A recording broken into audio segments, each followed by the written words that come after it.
Aujourd'hui, on va parler d'une cité médiévale, d'un marché gourmand et d'une médaille d'or du patrimoine.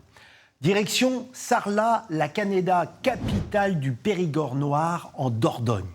Sarlat, c'est un pur trésor avec un cœur de ville d'une homogénéité très rare.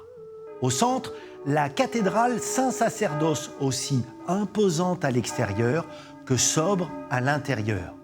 Un monument gothique reconstruit au XVIe siècle sur l'ancienne abbatiale romane.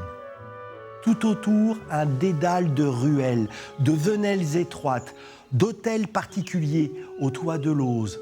Là, une tour médiévale, ici, une façade Renaissance. Mais Sarlat, c'est aussi le fameux marché, aussi ancien que la ville, un patrimoine immatériel. Il se tient au pied de l'église Sainte-Marie, désacralisée à la Révolution. Convertie un temps en usine de salpêtre, en magasin de charbon, puis en bureau de poste, elle est brillamment aménagée en 2001 par l'architecte Jean Nouvel. Il y installe ses deux immenses portes en métal de 15 mètres de haut.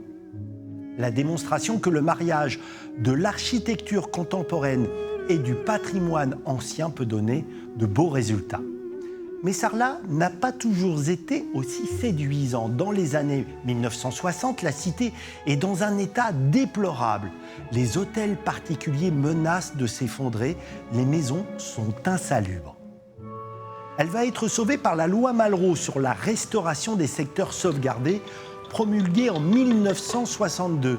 La ville est d'ailleurs la première en France où fut appliquée cette politique de protection du patrimoine ancien.